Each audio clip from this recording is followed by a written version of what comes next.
계시록 21장 오늘은 9절부터 봅니다. 9절 23절까지.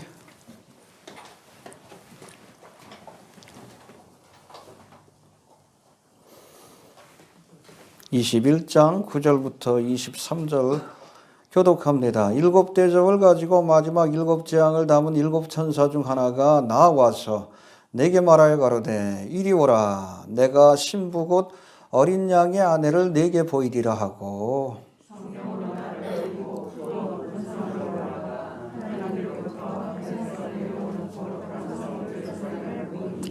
하나님의 영광이 있음에 그 성의 빛이 지극히 귀한 보석 같고 표곡과 수정같이 막더라.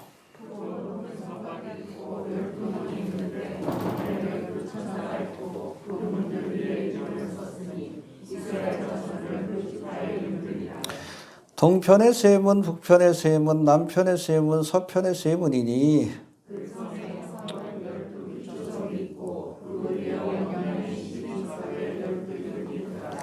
내게 말하는 자가 그 성과 그 문들과 성곽을 청량하려고 금갈대를 가졌더라.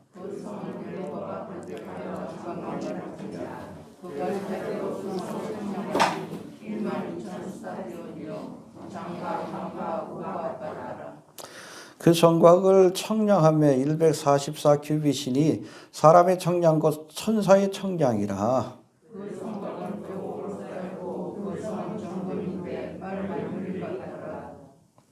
그 성의 성곽의 기초석은 각색 보석으로 꾸몄는데 첫째 기초석은 벽옥이요, 둘째는 남보석이요, 셋째는 옥수요, 넷째는 녹보석이요.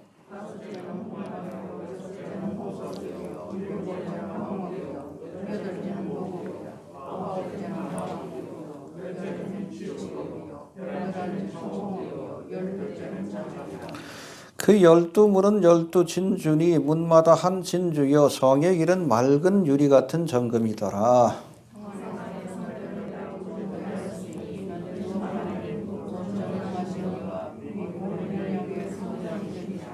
함께 봉독합니다. 그 성은 해나 달에 비침이 쓸데없으니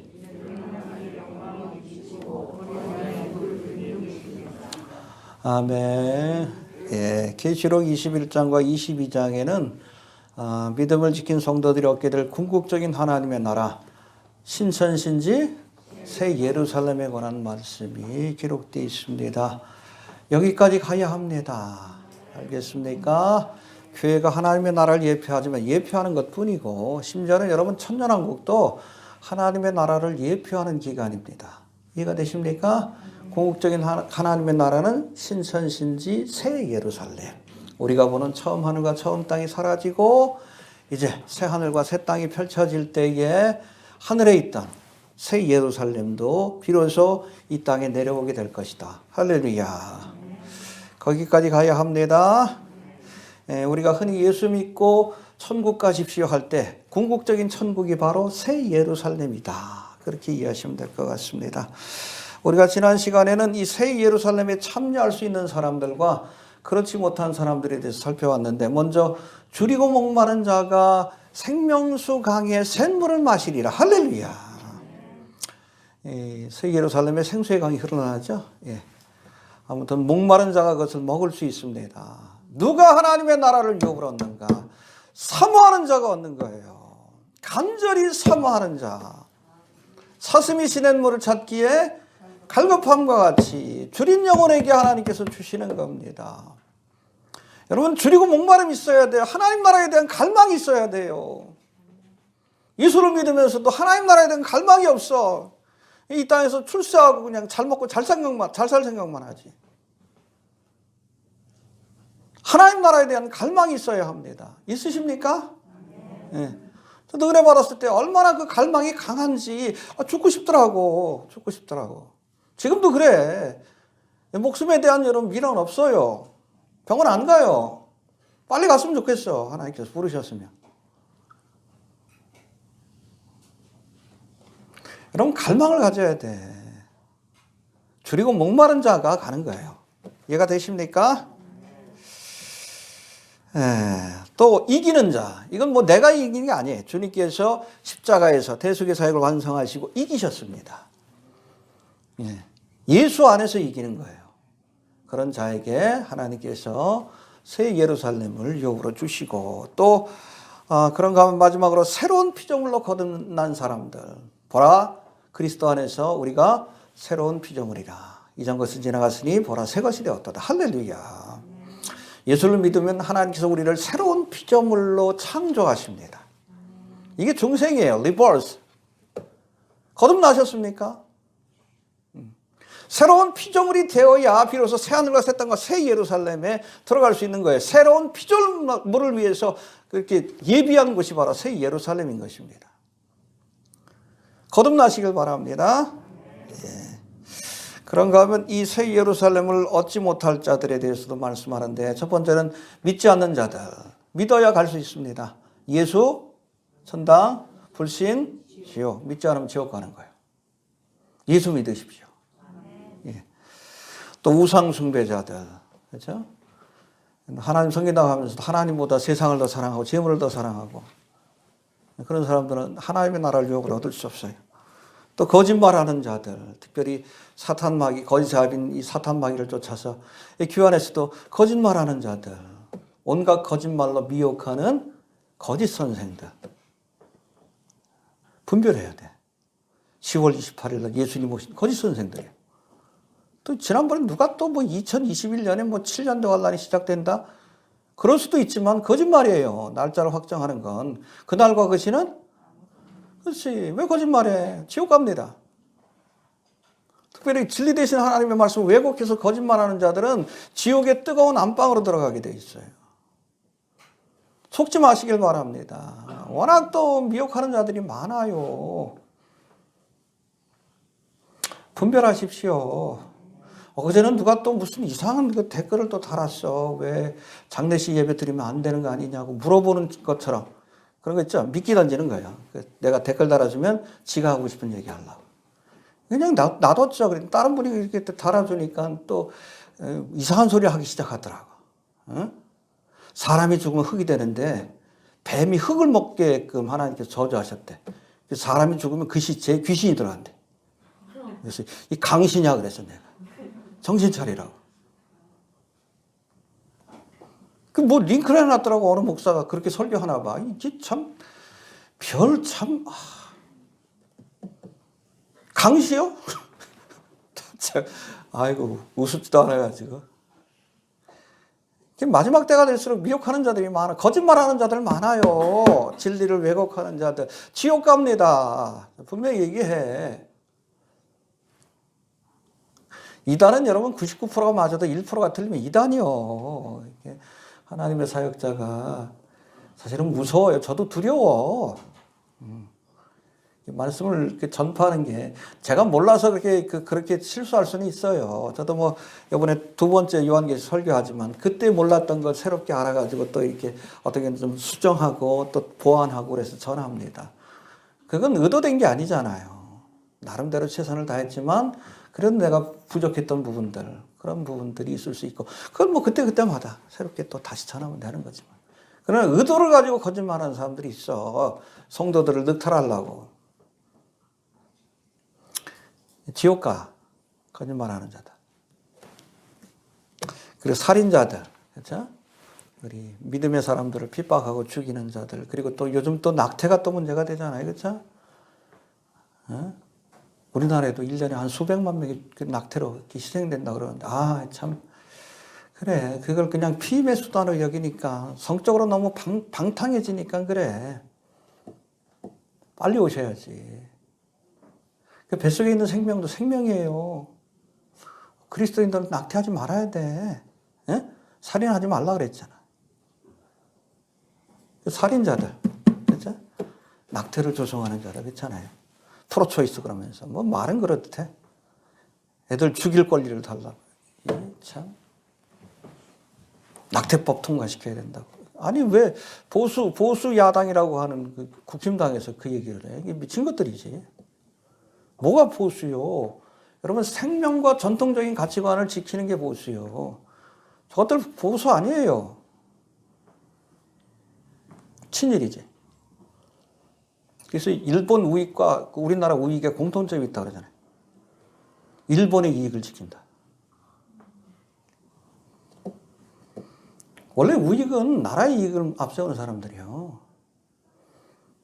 오히려 여당이 보수에 가깝지 그렇게 따져. 친일들이지. 아니 어떻게 낙태법을 통과시키라고 그러지. 지옥 가요. 살인자들이야.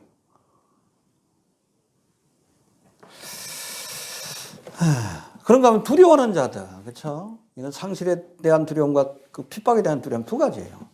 예수 믿으면 우리가 버려야 될 것이 있어요. 때론 필요하면 목숨까지도 버려야 돼. 또 핍박에 대한 두려움, 그렇잖아요.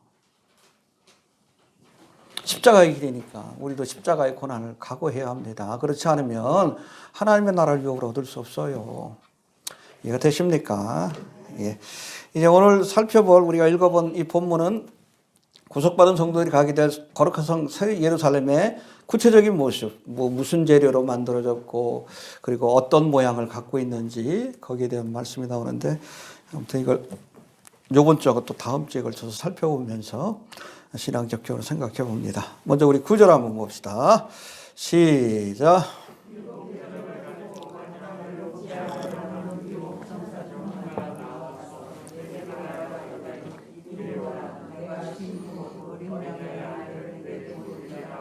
예, 새 예루살렘을 신부 혹은 어린 양의 아내로 그렇게 표현합니다. 할렐루야.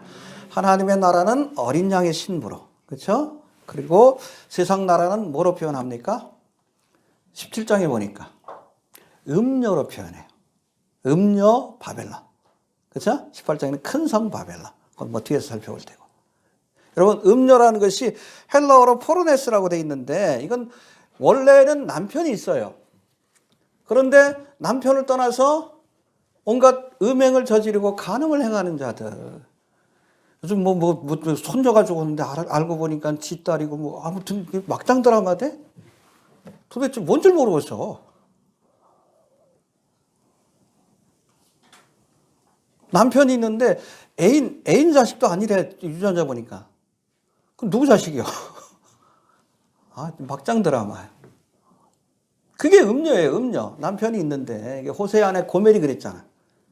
그렇잖아요. 남편이 사창가에서 데려다가 아내로 삼아줬어요. 그러면 남편을 잘 섬겨야 될 터인데, 안 그러고, 그냥 하던 버릇이 있으니까, 그냥 이웃 남자를 미혹해가지고, 애를 낳는데 보니까, 호세아가, 아무래도 닮은 데가 없어. 로로함마. 내 자식이 아니다. 그게 음녀예요, 음녀. 그리스도의 신부라는 이름을 갖고 있지만 실제로는 사신우상을 섬기는 로마 카톨릭이 대표적이잖아요. 음녀 바벨론. 그렇죠? 이런 자들은 하나님의 나라를 유혹을 얻지 못합니다. 정결한 그리스도의 신부처럼 신앙의 정절을 지키십시오. 하나님만 섬기세요. 하나님과 재물을 우상을 같이 섬기는 자 하나님의 나라에 합당치 않습니다. 신앙의 정절을 지켜요. 여러분, 춘향이가 그래도 신학 정절을 지켰으니까 이몽룡이 왔을 때 부끄럼 없이 나갈 수 있었지. 그렇잖아요. 변사또가 유혹할 때 그냥 딴사람 살렸으면 어떻게 이몽룡이 어사가 돼서 돌아와서도 어떻게 그 맞이해. 고개도 못 들고 도망가지. 우리도 그런 거예요.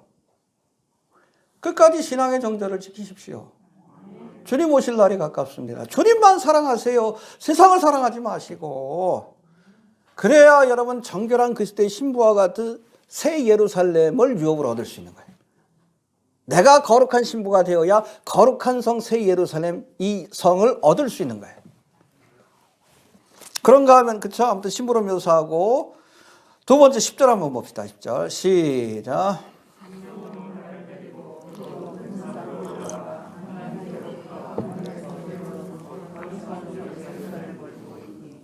예, 여기 보니까 예루살렘을 거룩한 성, 할렐루야. 해봅시다. 거룩한 성이다. 뭐 하나님이 계시니까, 거룩한 하나님이 계시니까.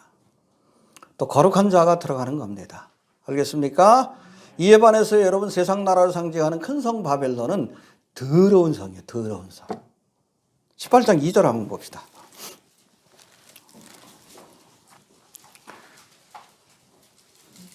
시작. 힘센 음성으로 외쳐가로되 무너졌도다 무너졌도다. 귀신의 처소와 각종 더러운 영이 모이는 곳과 예, 아주 더러운 도시요. 소돔과 고모라처럼 성적으로도 방탕하고 온갖 잡귀신들. 이 무당들이 보면 성적으로 굉장히 방탕해요. 왜냐하면 그 안에 있는 영들이 더러운 영이라 더러운 걸 좋아해. 예? 이게 악한 영의 영향을 받으면 음란해져요. 근데 우리나라 전체가 이제 음란해져 가는 것 같아. 그렇잖아. 뮤직비디오도 보면 그렇잖아. 선미 무슨 꼴이 보면 그 창녀지 그게.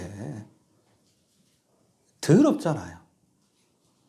퍼포먼스 보면 맨 더러워. 동성애를 상징하고. 정결해야 합니다. 영육 간에 정결한 사람들이 되십시오. 거룩한 성이에요. 내가 거룩하니? 네, 거룩한 자가 들어가는 것이에요. 거룩한 자가 되시길 바랍니다. 또 10절에 보면은 2절의 말씀과 마찬가지로 이 새 예루살렘이 해봅시다. 하나님께로부터 하늘에서 내려왔다. 이미 있는 겁니다. 있는 것을 내려왔다. 또 다른 말로는 하나님께서 은혜의 선물로 주시는 거예요. 천국은. 우리가 노력해서 우리가 가는 것이 아니에요. 네, 에베소서 2장 8절에 보니까 너희가 그 은혜를 인하여 믿음으로 말미암아 구원을 얻었나니 이것이 너희에게서 난 것이 아니요 하나님의 선물이다. 예수를 믿기만 하면 하나님께서 새 예루살렘을 선물로 주십니다. 뭐 뒤에서 보면 알겠지만 온갖 보석으로 되어 있는 것이 바로 예루살렘이에요. 성 전체가 다 보석으로 되어 있어요. 믿는 자에게 선물로 주십니다. 할렐루야. 예수 믿으십시오.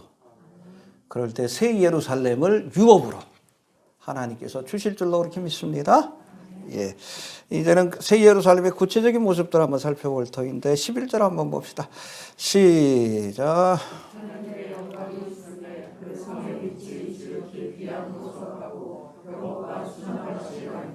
예, 여기 보니까 하나님의 영광이 있음에 거룩한 하나님의 영광이 임재하는 것. 사실 하나님이 계신 곳이 천국이죠. 그렇죠? 여러분 출애굽기에 보면 모세가 시내산에 갔을 때 두 가지를 갖고 내려오죠. 율법의 말씀과 함께 성막의 모형도를 보여주시고 그대로 지어라. 할렐루야. 이렇게 짓고 나니까 맨 마지막 40장 34절에 보니까 이 짓고 나서 봉헌할 때에 하나님의 영광이 임재했다라고 말씀합니다. 할렐루야. 아무리 그럴듯한 건물도 하나님의 영광이 임재하지 않으면 그건 여러분 성소가 아니에요. 그리고 여러분 열왕기상 8장에 보면 이번에는 솔로몬이 다윗의 유업을 받아서 하나님의 성전을 지어서 봉헌할 때 이때도 하나님의 영광이 가득히 임했다라고 말씀합니다. 하나님의 영광이 임함으로 성전이 될 수 있는 겁니다. 이해가 됩니까? 근데 여러분 에스겔 10장에 보면 남유다가 멸망하기 전에 하나님께서 에스겔에게 환상을 보여주셔요. 근데 거기 보니까 제사장들과 장로들이 그냥 성전을 뒤로 하고 태양을 바라보면서 태양을 섬기고 단무스를 섬기고 우상을 섬기는 모습을 보여줍니다. 그리고 그 다음 순간 하나님의 영광, 성전에 머물러 계시던 하나님의 영광이 성전 문지방을 넘어서 떠나가는 모습. 그게 이가봇이에요. 하나님의 영광이 떠났다. 그러고 나서 여러분 남유다가 멸망하고 솔로몬 성전도 바빌론에 의해서 철저하게 회파가 된 거예요. 하나님의 영광이 여러분 임재하지 않는 곳은 아무리 화려한 보석으로 지어진 건물이 할지라도 성전이 아니야. 교회도 마찬가지예요. 아무리 건물이 좋고 많은 사람이 모여 있어도 하나님이 계시지 않으면 이건 교회가 아니요. 그러나 비록 적은 무리가 모였다 할지라도 우리가 중심을 하나님을 예배하고 하나님께서 임재하시면 그것이 바로 교회입니다. 두세 사람이 내 이름으로 모인 곳에 나도 너희와 함께 하리라. 우리 주는 교회는 그런 교회가 되길 바랍니다. 아무리 많이 몰려 있어도 그렇죠? 좋은 건물에 그 주님이 안 계시면 그렇잖아요. 사교 모임이지. 응? 하나님의 영광이 임재해야 합니다. 주님의 임재가 떠나지 않는 교회가 되길 바랍니다. 예배할 때마다 하나님이 응답해 주시고, 믿습니까? 기도할 때마다 하나님께서 우리의 기도를 들어주시고 하나님과의 교제가 있고 하나님의 임재 역사가 나타나는 것, 말씀이 선포될 때 하나님이 함께 하시는 것, 그게 여러분 교회예요. 그것이 바로 성전이고 새 예루살렘입니다. 또 두 번째, 이제는 재료들에 대해서 살펴볼 터인데, 먼저 11절 한번 다시 봅시다. 시작.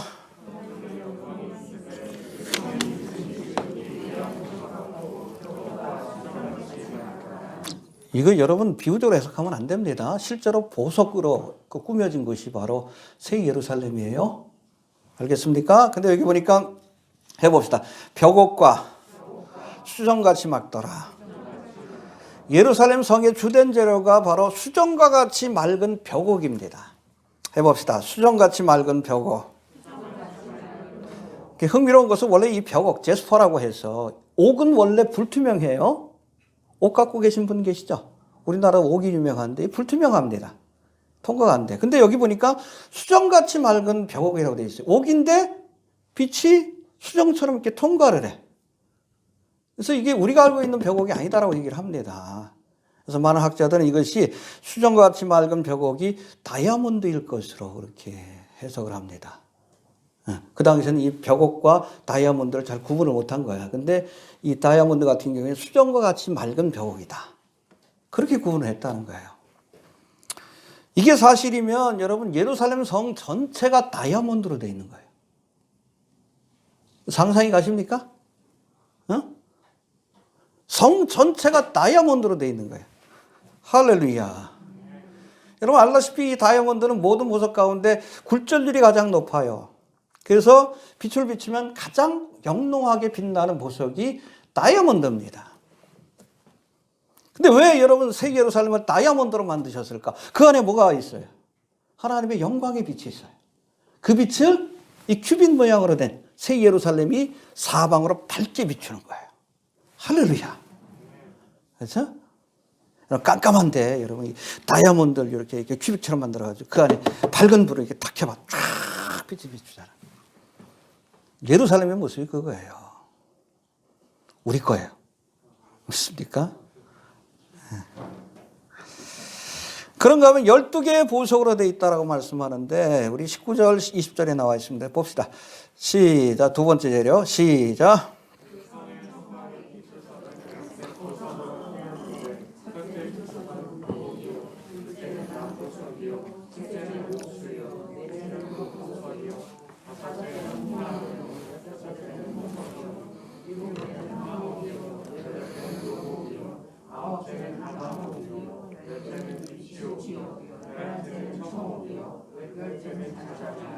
예, 사실 이 보석들은 구약의 대제사장의 그 가슴에 흉배가 있어요. 흉배가 있는데 거기에 이스라엘 12지파를 상징하는 12개의 보석을 달게 되어 있는데 그 보석들입니다. 근데 이 보석들 색깔을 보면 7색깔 무지개입니다. 예, 벽옥은 투명한 색깔이고 남보석은 하늘색, 옥수는 초록색, 녹보석은 진초록, 홍마노는 흰색과 적색과 자주색이 층층이 쌓인 보석이고 홍보석은 핏빛, 황옥은 노란색, 녹옥은 에메랄드, 다망옥은 금색, 비치옥은 비치색, 청옥과 자적은 자주색, 빨주노초, 파남보. 할렐루야. 잘 들으세요. 기초석으로 사용된 12개의 보석은 빛이 프리즘을 통과할 때, 그렇죠? 낼 수 있는 7가지 색깔 모두가 포함되어 있습니다. 할렐루야.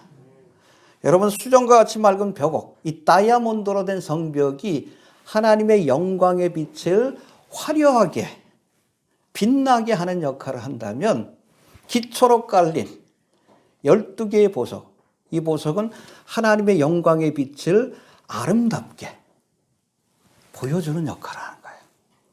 할렐루야. 네. 이해가 됩니까? 사실 무지개는 하나님의 속성을 상징해요. 노아의 홍수 이후에 하나님께서 다시는 내가 세상을 물로 심판하지 아니하리라 약속을 주시면서 뭘 보여주셨어? 이게 무지개 언약이지. 하나님의 신실함과 속성을 상징합니다. 근데 오늘날 여러분 동성애자들이 이걸 지네들의 상징으로서 이게 사악한 것들이요. 하나님의 것들을 모독하기를 좋아해 이놈들이. 육지개라 그래가지고 욕 나오는데. 그렇잖아요. 십자가도 거꾸로 만들어가지고 막 사탄의 십자가. 하나님을 모독하는 거지. 그러나 여러분 이 무지개는 하나님의 아름다움과 그렇잖아. 하나님은 아름다운 분이셔요. 7색깔 무지개. 그걸 보여주는 것이 바로 이 12개의 보석. 7색깔 무지개의 이 보석들이다. 그렇게 이해하시면 됩니다. 그래서 여러분 한마디로 예루살렘은 빛의 도성이에요. 화려하고 아름다운 도성입니다. 할렐루야. 전체가 다 보석이에요. 전체가 다 보석. 우리에게 공짜로 주십니다. 믿습니까? 예. 그런가 하면 21절 한번 봅시다. 또 다른 재료들 시작.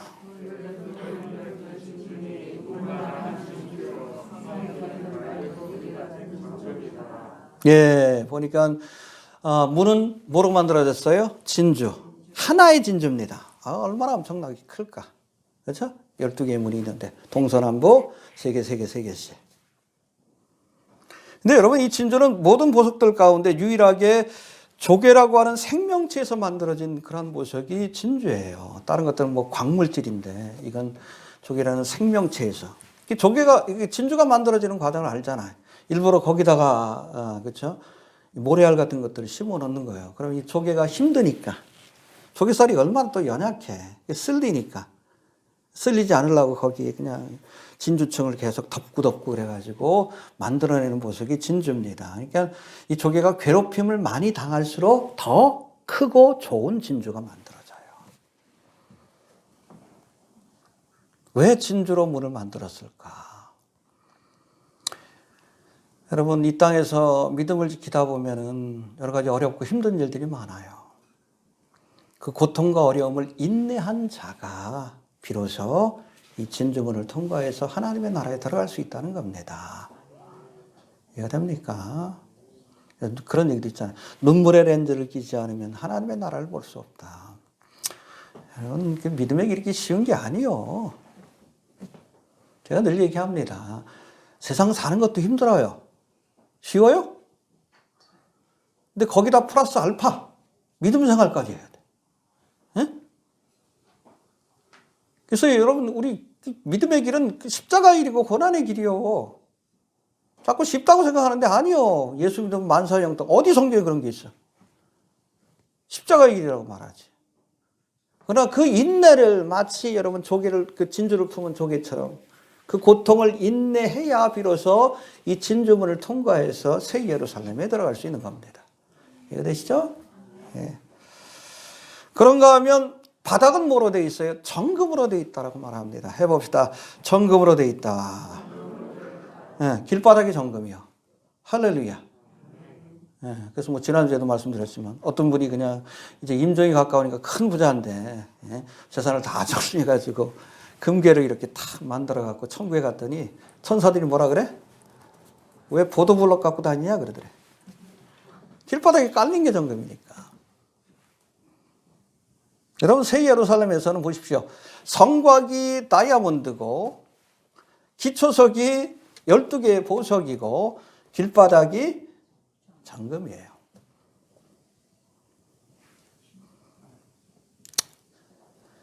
우리가 세상에서 얻을 수 있는 가장 귀한 것이 바로 하나님의 나라입니다.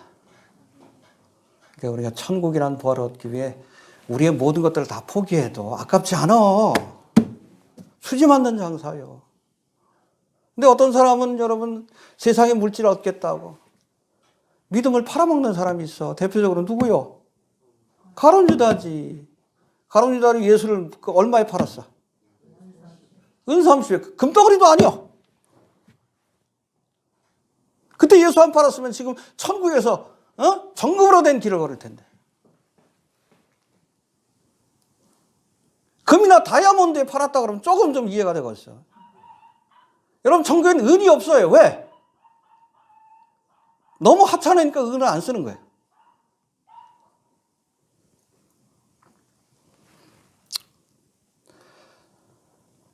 어떠한 일이 있어도 우리가 예수를 팔면 안 돼요. 자꾸 믿음 생활 하다가도 돈 때문에 시험 들고 돈 때문에 싹구내기를 가고 그런 사람들 얼마나 많아. 제일 미련하지. 발람도 그랬잖아요. 이 사람이 돈에 미치면, 그렇잖아. 심지어 하나님의 사역자도 돈에 미치면, 이 발람이 뭐 했어? 하나님의 백성을 팔아먹었어요, 이스라엘을. 가룟유다는 뭐 했어? 예수님 팔아먹었어. 사역자가 돈에 미치면 그렇게 돼요. 예수 믿는 사람도 부자 될 수 있습니다. 그러나 기억하십시오. 하나님의 사역을 통해서 부자가 되려고 하면 저주받아요. 이해가 되셔요? 어떤 목사는 풍이 다니면서 그냥 얼마나 돈이 많은지 전국 팔도에 땅이 없는 곳이 없대. 미친놈이지. 돈 벌려면 딴 거 하라고.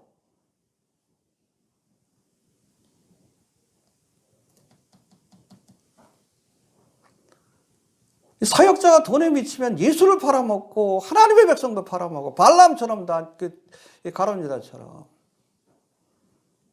은삼십에 예수를 팔았다. 얼마나 여러분 기가 막혀. 천국엔 바닥에 여러분 금이 깔려 있는데 예수를 여러분 포기하지 않았으면 그게 다 내 건데 얼마나 미련합니까? 예수 팔지 마십시오. 우리가 목숨을 걸고 우리가 얻어도 아깝지 않은 것이 바로 가장 귀한 투자요. 그렇잖아. 그러니까 밭에 감추인 보화를 얻기 위해서 재산을 다 팔았잖아. 그 지혜로운 사람이요. 그 모르는 사람도 미련하다 그러지. 미쳤냐 그러지. 그러니까 진주 하나를 얻기 위해서 천국이란 진주 하나를 얻기 위해서 자기의 모든 걸 다 팔았어. 장사꾼이. 모르는 사람도 미쳤다 그러지. 그러나 그 진주의 가치, 천국의 가치를 아는 사람들은 그게 얼마나 수지 맞는 투자인지 아는 거예요.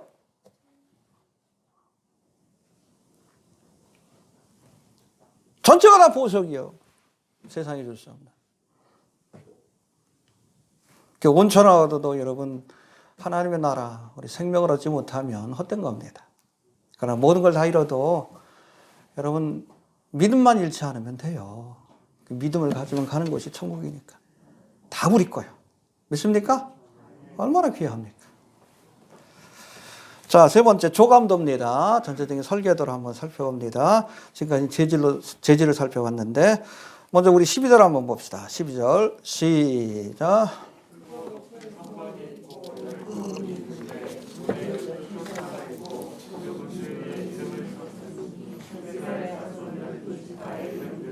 예, 크고 높은 성곽이 있다. 이 성곽의 역할은 두 가지예요. 먼저 대적들로부터 지켜주는 겁니다. 그렇죠? 양의 울타리가 사나운 짐승으로부터 양을 지켜주는 역할을 하는 것처럼 새 예루살렘의 성곽이 그곳에 머무는 성도들을 안전하게. 그래서 여러분 새 예루살렘은 안전한 곳입니다. 할렐루야. 예, 겁낼 필요가 없어요. 모든 대적으로부터 하나님께서 안전하게 지켜주시는 곳입니다. 또 성곽의 두 번째 역할은 그곳이 구별된 장소임을 보여주는 겁니다. 그래서 이 출애굽기 27장에 보면 성막을 만들 때 제일 먼저 뭘 하냐면 이 광야에다가 말뚝을 받고 거기다가 세마포 천을 두르라고 하셨어요. 이게 똑같은 광야예요. 똑같은 광야인데 이 세마포 정결함을 상징하는 세마포 천을 이렇게 두르면 그곳이 거룩한 성소가 되는 거예요. 할렐루야. 이 히브리어로 여러분 이 거룩이라는 뜻 자체가 카도시인데 구별하다는 뜻이에요. 똑같은 물건이지만 하나님의 영광을 위해 하나님을 위해 구별하면 성물이 돼요. 똑같은 날이지만 하나님을 섬기기 위해서 구별한 날을 성일이라고 얘기를 하는 거예요. 차집산에 한 것이지만 아무튼 성일이라고 하는 거예요. 그리고 똑같은 장소입니다. 광야에 똑같아. 길 가다가 거기다가 세마포 울타리를 치면 그렇죠. 성곽이지. 그것이 하나님이 계시는 하나님을 위해서 예비된 거룩한 곳이다. 성소가 되는 거예요. 할렐루야. 그래서 여러분 이 성곽 예루살렘의 성곽은 이곳이 하나님이 계신 거룩한 성소라는 사실을 보여주는 그런 모습이다라고 보시면 됩니다. 알겠습니까? 그런가 우리 16절 한번 봅시다. 이게 제일 중요한데 시작.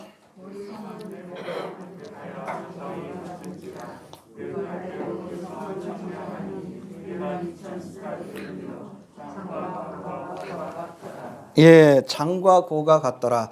그 성은 네모 반듯하여 장과 고가, 그러니까 가로 세로 높이가 같더라. 알겠습니까? 하나의 큐빅입니다. 정육면체. 큐빅이에요, 큐빅. 예. 근데 흥미로운 것은 일루미나티 상징 가운데도 큐빅이 있죠. 정육면체. 대표적인 것이 사우디아라비아 그 메카에 있는 메디나. 검은색 큐빅입니다. 예. 이 큐빅의 기원에 대해서 일루미나티는 그 얘기를 해. 여러분, 세턴, 토성이라고 하죠? 세턴. 이거를 얘네들은 사탄의 별이라고 얘기를 합니다. 근데 이 세턴이 이렇게 고리가 달려있지만 위에서 보면 이게 하나의 육면체로 돼 있어가 정육면체 그 모양이 나와요. 그래서 이 세턴은 사탄의 별이라고 하는데 이 검은색 큐빅이 바로 세턴. 사탄의 별을 상징한다. 그렇게 설명을 하는데 제가 보기에는 새 예루살렘을 흉내낸 것 같아요. 그래서 새 예루살렘의 모습이 큐빅이요.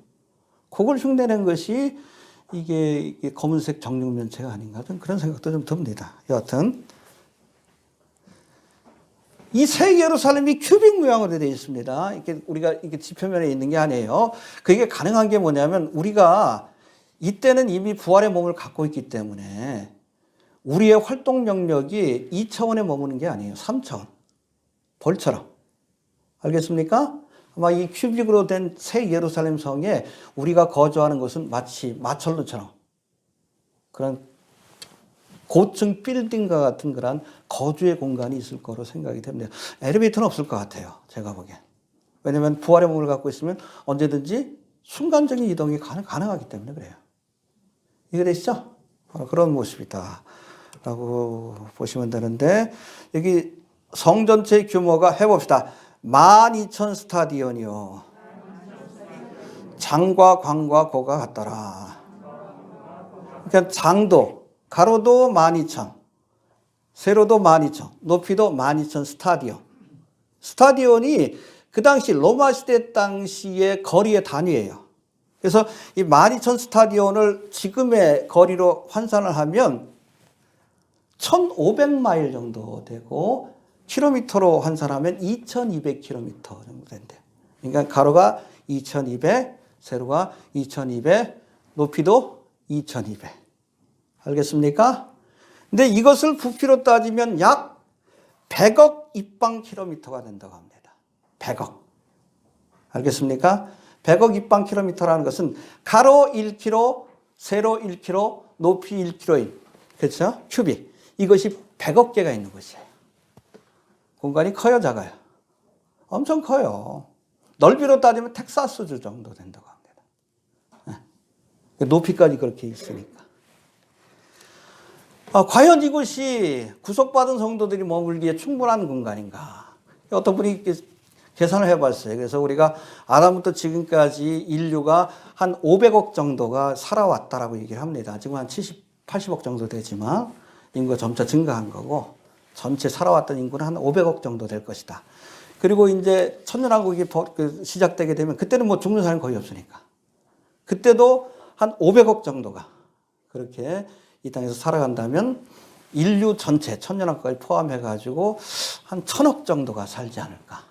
이 땅에서 살다가 죽지 않을까. 그렇게 보고 있는데 그 1,000억 가운데 만약에 20%가 구원을 받는다 그러면 200억 정도가 구속받는 성도가 된다는 거예요. 제가 보기엔 그거보다는 적은 것 같아요. 그렇죠? 그럼 200억 이렇게 인구가 그 하나님의 백성들이 과연 새 예루살렘에서 충분히 살아갈 수 있을까? 충분히 살아갈 수 있죠. 그렇죠? 200억이라 그러면 그 천년왕국이 뭐예요? 100억 입방킬로미터예요. 그러니까 1km 높이 1km인 그 공간에 두 사람이 살아가는 거예요. 넓어요, 좁아요? 여러분 집이 가로 세로 높이가 1km예요. 같이 사셔요. 은찬이는 옆에 살라 그러고. 은찬이는 여자친구가 옆에 살라 그러고.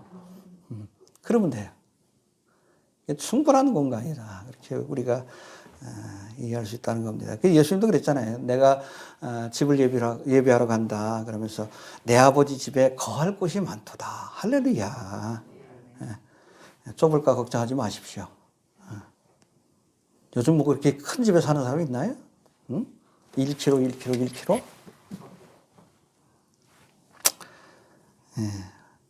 그것도 보석으로 다 만들어졌는데, 그렇죠? 자, 그리고 거기에는 12문과 12기초석이 있다고 말씀하는데 우리 12절 13절 한번 봅시다. 12절 13절 시작.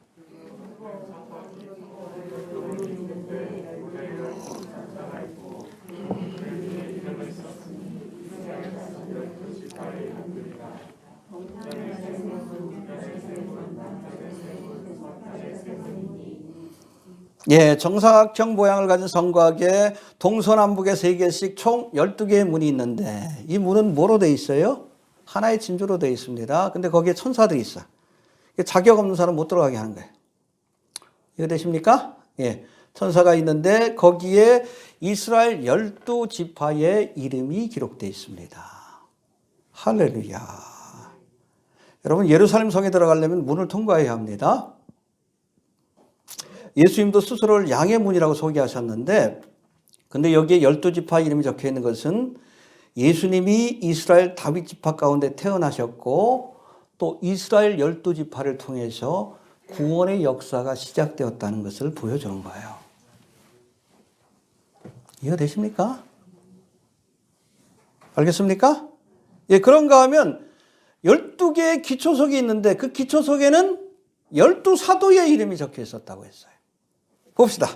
14절 봅시다. 시작.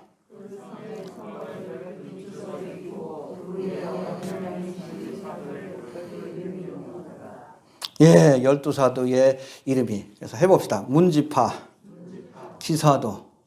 그렇죠? 문은 12지파 이름, 그리고 기초석은 12사도의 이름이 적혀 있다. 알겠습니까? 여러분, 에베소서 2장 20절에 보니까 너희는 사도들과 선지자들 터 위에 세움을 받았다. 할렐루야. 하나님의 나라가 어떻게 세워지는가? 사도들의 터 위에. 사도들의 터가 뭐예요? 사도들이 전한 복음 위에 하나님의 나라가 세워지는 거예요. 그걸 보여주는 거예요. 복음 위에 하나님의 나라가 세워진다는 거. 다른 것 위에 세우면 안 됩니다. 사도들의 터 위에. 그래서 사도신경을 고백하는 것이 중요해. 복음을 요약한 내용이기 때문에. 어떤 이상한 교회에서 뭐 사도신경 하면 안 된다. 그 엉뚱한 소리 하지 말라 그래. 초대교회 여러분, 이게 성경이 생기기 전에 먼저 예배를 드려야 될 거 아니에요. 예배를 드리면 그래도 기본적인 교리가 뭔지를 알아야 될 거 아니에요. 그때 나온 것이 사도신경이에요. 사도들이 가리키는 복음을 요약한 거. 다 나오잖아, 거기. 우리 고백하잖아요. 그리고 개별적인 서신들이 나온 거고, 이 사도들의 신앙, 이 복음의 터 위에 우리의 믿음을 세워야 하고 교회가 세워져야 하는 겁니다. 이해가 됩니까? 예.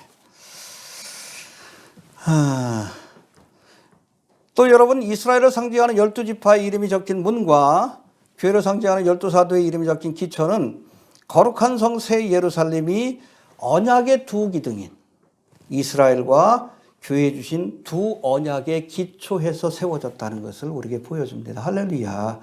이스라엘이 주신 언약이 뭐요? 메시아 왕국에 대한 언약입니다. 1차적으로는 천년왕국 때 실현되지만 궁극적으로는 신천신지 새 예루살렘에서. 할렐루야. 그리고 여러분, 12사도 교회에 주신 언약이 뭐요? 나라의 마옵심. 하나님 나라에 대한 언약. 그것이 궁극적으로 새 예루살렘 성에서 완성되는 거예요. 그러니까 여러분, 이스라엘과 교회를 대표하는 이름들이 거기 적혀 있는 거지. 그런가 하면 여러분, 이스라엘과 교회는 하나님이 인류를 구원하시기 위해서 사용하시는 사역의 두 공동체입니다. 알겠습니까? 사실은 원래는 예수님께서 2000년 이 땅에 오셨을 때 이스라엘을 통해서 만방을 구원할 계획을 세우셨어요. 그래서 여러분, 구약에 보면 교회에 관한 언급이 1절 언급이 없어요. 하나도 안 나옵니다. 감춰져 있어요. 원래 계획은 그게 아니었어요. 근데 2000년 전에 예수님께서 메시아로 이스라엘의 왕으로 오셨는데 저들이 예수님을 메시아로 영접하지 않아요. 거부합니다. 종교 지도자들이. 그들이 이스라엘 대표하니까. 그 이스라엘을 통해서 만방을 구원하는. 그래서 이스라엘을 제사장 나라 되리라. 그게 그거예요. 저들을 통해서 만방을 구원하는. 이스라엘이 선교적 사명을 감당해야 돼. 근데 안 하니까 선민의식에 빠져가지고 지네들만 뭐 잘났다고 그러니까. 결국에는 어떻게 이스라엘을 끊어내고 하나님의 은총에서 대신 돌감람나무 가지인 교회를 접붙여서 2000년 동안 선교적 사명을 감당하게 하신 거예요. 할렐루야. 알겠습니까? 그래서 원래 여러분 구약에는 계획이 없어요. 교회에 대한 계획이 없어요. 감춰져 있던 겁니다. 미스테리언. 근데 저들이 거부하니까 할 수 없지. 하나님은 하실 일은 해야지. 만방을 구원해야 되는데 이스라엘이 거부하니까 어떻게 이 참감나무 가진 이스라엘 끊어내시고 로마서 11장에 나오잖아. 돌감나무 가지니 이 교회를 접붙여서 이 교회를 통해서 2000년 동안 영혼을 구원하는 사명을 감당하게 하신 거예요. 할렐루야. 근데 언젠가는 여러분 11장에 보니까 이 돌감나무 가지가 떠나갈 때가 있어요. 뭘 통해? 휴거의 사건을 통해. 그러면 다시금 버림받았던 참감나무 가지 이스라엘이죠. 이것이 참감나무 하나님의 은총이죠. 은총의 접붙임을 받고 또 열매를 맺게 돼. 그게 여러분 이스라엘이 허락된 한일의 기간 7년 대환란 기간 동안에 이스라엘이 감당하게 될 선교적 사명이에요. 하나님께서 두 기간을 사용하시는 거예요. 교회와 이스라엘을 통해서 세상을 구원하시고 그렇게 구원받은 사람들이 가는 곳이니까 12지파와 12사도의 이름이 거기 적혀 있는 겁니다. 장로교에서는 대체신앙 얘기하잖아요. 예수님 오고 나서는 이스라엘 역할이 이제는 더 이상 없다. 리플레이스먼트 시올로지. 틀린 거예요. 이스라엘에게 주셨던 언약은 아직도 유효하고 특별히 선교적 사명은 7년 대환란 때 저들이 감당하게 될 것이고 그 중심에 14만 4천 명이 있는 거예요. 그럼 우리가 문자적으로 해석을 해야지. 왜 비유적으로 해석을 해? 그러니까 여기에 두 가지 이름이 다 있는 거예요. 이스라엘 12사도의 이름만 있는 것이 아니라 이스라엘 12지파 이름도 있는 거예요. 하나님의 구원의 사역에 있어서 이 투 트랙을 통해서 이스라엘과 교회를 통해서 이렇게 함께 역사한다는 것을 새 예루살렘의 모습도 우리에게 보여주고 있는 겁니다. 알겠습니까? 네. 성경엔 증거가 나와요. 아직도 이스라엘에게 할 일이 남아있다.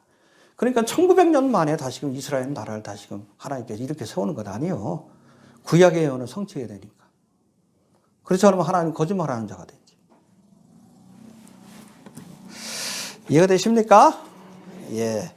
그리고 이제 22절과 23절은 22절부터 22장 5절까지는 예루살렘 성 안의 모습입니다. 지금까지 뭐 재료하고 전반적인 모습을 봤다면 성 안의 모습인데 이거 잠깐 두 절만 살펴보고 다음 시간에 우리 나머지를 살펴봅니다. 22절 봅시다. 시작.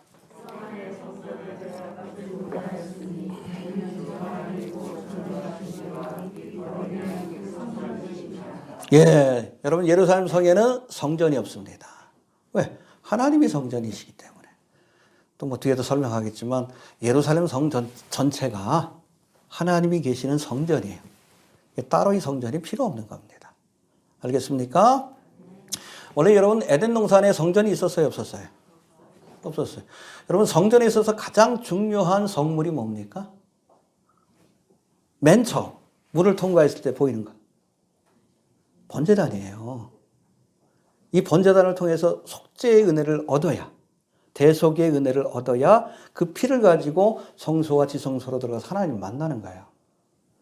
근데 여러분 에덴 동산은 죄가 있어 없어? 없었어. 그러니까 성전이 없는 거예요. 제단이 없는 거예요. 에덴 동산을 범죄하고 나서 인류가 이제 에덴에서 쫓겨나고 나서 하나님을 만날 때는 반드시 제단을 통해서 만나야 되는 거예요. 제단을 통해서 죄사함을 받고 죄인이니까 어떻게 거룩한 하나님을 만나? 죄사함을 받고 비로소 하나님을 만날 수 있는 거예요. 이게 여러분 출애굽 시대에 와서는 성막으로 그리고 솔로몬 시대에는 성전으로 확대되는 겁니다. 천년왕국 때 여러분 성전이 있어 없어? 에스겔 성전 있잖아요. 성전이 있어요. 여러분 성경에 보면 네 가지 성전에 대해서 얘기를 합니다. 첫 번째는 솔로몬 성전. 바벨론에서 멸망받았죠. 그다음에 두 번째 수르바벨 성전. 이것이 리모델링 된 헤롯 성전인데 AD 70년 로마에 의해서 무너졌죠. 그다음에 세 번째 제3성전. 환란 성전입니다. 아마 재림할 때 무너질 거예요. 이것도. 더럽혀지기 때문에. 그리고 나서 천년왕국 시작할 때에 에스겔 성전이 세워지게 될 터인데 네 가지 성전. 왜 천년왕국에 성전이 있는가? 왜 그래요? 아직 죄가 있기 때문에 그래. 그러나 새 예루살렘은 죄가 없는 것이요. 성전이 없어요. 그런가 하면 여러분 성전은 하나님이 임재하시는 것입니다. 할렐루야. 번제단을 통해서 죄상을 받고 성소와 지성소로 들어가서 하나님을 만나는 것이, 그래서 성막을 다른 말로 회막이라 그래. 하나님과 만나는 장소다. 할렐루야. 여러분 여루살렘 성전은 하나님이 계신 것이기 때문에 하나님이 늘 계신 곳이에요. 그러니까 에덴 동산에는 성전이 없어도 아담과 함께 길을 걷다가 동산을 거닐다가 하나님 그러면 그래 만나주시는 거예요. 죄가 없으니까 부끄러울 것도 없어. 옷을 안 입어도 부끄러울 게 없어. 하나님과의 관계도 죄가 없으니까 부끄러울 게 없어. 죄 짓고 나서 수치를 가리기 시작했지. 도망 다니기 시작하고 나무 그늘에 숨고 영적으로 죽은 거죠. 그게 회복되는 것이 새 예루살렘이에요.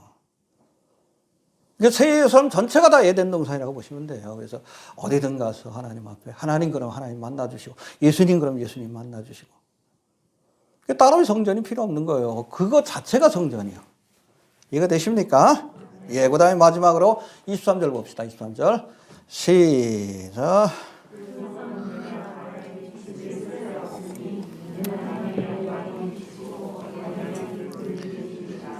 예, 해와 달이 없습니다. 알겠습니까? 바다도 없다고 돼 있어요. 네, 한번 다음 시간에 다다음 시간에 제가 한번 정리를 할게요. 새 예루살렘에 없는 것이 있고 있는 것이 있어요. 그 중에 하나가 해와 달이 필요 없습니다. 왜? 하나님의 영광이 비추기 때문에. 할렐루야. 이사야 60장 19절에도 보니까 다시는 낮에 해가 내 빛이 되지 아니하며 달도 내게 빛을 비추지 않을 것이요 오직 여호와가 내게 영영한 빛이 되며 내 하나님이 내 영광이 되리라. 할렐루야. 이 새 예루살렘의 모습이에요. 요한일서 5장 1절에도 보니까 하나님은 빛이시라. 할렐루야. 여러분 창세기 1장에 보면 하나님께서 천지를 창조하시는 모습 며칠 만에 6일 동안 창조하시고 7일째 안식하셨죠. 할렐루야. 첫째 날 뭘 지으셨어요? 1장 3절에 보니까 빛이 있으라. 할렐루야. 해와 달과 별들은 넷째 날. 알겠습니까? 해와 달과 별이 없어도 빛이 있었던 거예요. 이거 근원적인 빛이라고 합니다. 해와 달과 별은 뭡니까? 빛을 담아두는 그릇 혹은 빛의 전달자에 불과한 겁니다.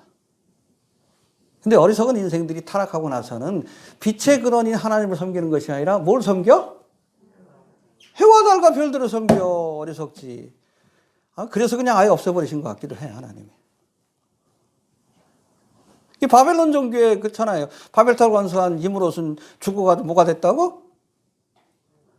태양신이 됐다라고 믿고 있고. 그 와이프인, 음녀인 세미라미스는 달신, 그렇지. 모든 종교의 근원이 바벨론 종교, 해와 달을 숭배하는 그 사상이 있어. 지금까지도 이어져 오잖아요. 전 세계 어느 곳을 가도 이집트도 그렇고 남미에 있는 나라들도 태양신을 섬기고 그게 루시퍼 아니요. 옆에 그 일본도 그렇잖아. 태양의 제국, 루시퍼의 땅에 빨리 가라앉아야 돼. 사탄을 섬기는 나라예요. 그게 얼마나 음란해. 잔인하고. 태양의 제국이라서 그래. 이게 하나님께서 아예 없애버리시는 거예요. 그리고 하나님만이 진정한 빛의 근원이라는 것을 보여주시는 겁니다. 할렐루야. 이 루시퍼도 그 이름이 뭐예요? 루시퍼의 이름이 룩스페레의 그 합성어입니다. 라틴어 룩스는 빛이란 뜻이에요. 페레는 뭐죠? 페리오 그러죠. 전달한다. 나르다. 이게 원래 루시퍼는 하나님의 빛을 전달하는 천사였어요. 근데 거기에 만족하지 못하고 어느 날 내가 하나님과 같이 그렇죠. 스스로 룩스가 되겠다라고 교만한 마음을 품었다가 쫓겨나서 사탄! 사탄 마귀가 된 거예요. 여러분, 태양과 달과 별들도 룩스페레입니다.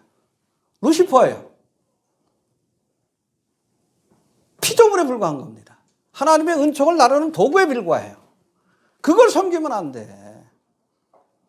이 주의 종도도 잘못하면 주의 종도는 룩스페레입니다. 하나님의 은총의 빛, 복음의 빛을 전달해주는 역할을 하는 하나님의 종이에요. 근데 그런 종들이 교만해가지고 스스로가 룩스가 되려고 할 때, 빛이라고 착각할 때 교주가 되는 거예요. 이만희. 얼마 전에 좀 문선명이 JMS 정명석이 지가 지저스 크라이스트 모닝스타래. 요즘 또 그 정광훈이가 좀 그러죠? 자기가 뭐 성령의 본체라 그러고 하나님도 까불면 나한테 죽어 그러고. 미친놈이지. 그게 룩스페레예요. 사탄의 종이에요. 그게 사탄의 영이요. 사역자들 항상 겸손해야 돼. 나는 하나님의 은총을 전달하는 도구에 불과하다. 룩스페레라는 것을 잊어버리고 스스로가 룩스인 줄로 착각할 때, 그때 여러분 교주의 길을 가는 거고, 그럼 여러분 사탄의 종이 되는 거예요. 정가훈이가 사탄의 종이요. 요즘 어제도 보니까 그냥 이 교회 광고에 이 정가훈 때문에 이렇게 시작된 이 뭐 제3차 유행이 빨리 지나가도록 기도합시다. 거기에 정가훈 이름 들어갔다 그 명예훼손으로 글 게시 중단하라고 신고했어. 3개나. 아, 미친 녀석이야. 그 인터넷 선교회라고 있잖아요. 대형교회 목사들 자기 이름만 들어가면 고발해가지고 그렇게 글 내리게 만들어. 그걸 인터넷 선교회래. 그 미친놈들이요. 그 밑에서 일하는 것도 시키는 놈은 미친놈들이고. 예전에 그 오정희도 그러더니 정가훈이가 벌써 5개나 지금 신고 들어왔어. 다 재개시 요청해서 받아들여졌습니다. 근데 하나는 지금 제가 받아들여지지 않아가지고 다시 올렸어요. 그건 뭐냐면 그 초상권을 가지고 거니까 뭐 사진을 내려야 되는데 일단 게시 중단되면 사진을 내릴 수 없으니까 그래서 다시 게시한 거야. 그게 바로 루시퍼의 영을 가진 자예요. 하나님도 까불면 죽는다. 예수님도 하나님께 뭐 이렇게 막말을 했다. 자기를 예수님하고 동일시하는 거 아니에요. 자기가 성령의 본체다 그러고, 이명박이 찍지 않으면 생명책에서 이름을 지워버린다 그러고, 이 미친놈이지. 여러분, 빤스 얘기가 그렇게 나온 거예요. 교역자들 모인 자리에서 목사는 어떤 의미에서는 교주가 되어야 합니다. 루시퍼가 되라는 얘기요. 아, 이런 놈은 아직도 여러분 정죄를 못하고 있으니, 이런 상또라이를 이렇게 정죄를 못하고 있으니, 이단 아니에요, 그게. 아직도 큰 소리 치는 거 아니에요. 한국교회 뭐 하는지 모르겠어. 하나님을 모독하는 자인데. 자기가 룩스가 되려고 하잖아요. 자기가 하나님이 되려고 하는 이 교주들 아니에요. 교주. 사탄에게 휩싸인 자인데 그거 하나 정죄 못해가지고 예배 드리는데도 힘들잖아요. 오전에도 그 저 공무원 또 나왔던데. 교회만 여러분 유독 좀 심하게 저거 하잖아. 왜? 정강훈 때문에 그렇잖아. 엄격하게 정죄를 해야지. 이 같이 망하려고 그냥 놔두는지, 이 답답해 죽겠어. 똑같은 생각 갖고 있는 목사들이 많아서 그런지. 교주예요, 교주. 빤스 얘기나 하고. 그냥 놔두면 안 돼요. 하나님께서 이 거짓 선자를 역사하게 하시는 건 어찌 보면 추종자들이 많아서 그래. 추종하는 것들은 똑같은 것들이요. 같이 지옥 갈 겁니다. 루시퍼의 영을 갖고 있는 거예요. 알겠습니까? 하나님만이 빛이요. 하나님만이 우리가 숭배해야 될 대상이란 거 잊지 마셔요. 그리고 하나님의 사역자는 룩스페레에 만족해야 합니다.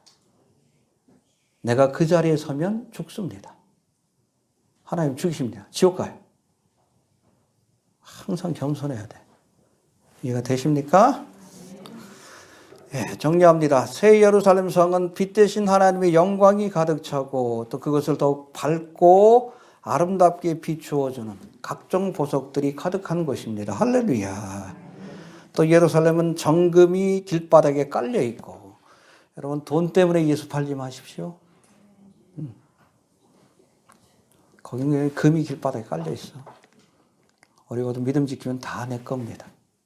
그 보석으로 된 성읍이 다 우리의 유업으로 주어집니다. 믿습니까? 또 언제든지 하나님을 만날 수 있는 것. 그 자체가 성전이요. 교회를 대표하는 12사도의 이름들과 이스라엘 대표하는 12지파의 이름이 적혀 있는 이 새 예루살렘은 신구약 성경에서 약속하고 있는 궁극적인 메시아 왕국, 하나님의 나라가 실현된 것입니다. 할렐루야. 예수 믿고 우리가 다 이 신천신지 새 예루살렘에 들어갈 수 있게 되길 바랍니다. 어떤 어려움이 있어도 그렇잖아요. 우리가 세상에서 얻을 수 있는 가장 값진 보화요, 값진 진주입니다. 다 팔아서라도 이걸 얻어야 돼. 필요한 목숨까지도 파세요. 괜찮아요. 한 번 죽는 거지. 그렇죠? 네. 우리가 이 하나님의 나라를 잃지 않는 지혜로운 성도가 되시길 바랍니다. 주신 말씀 붙들고 기도합니다. 하나님 은혜를 감사합니다. 오늘도 신천신지 새 예루살렘 우리에게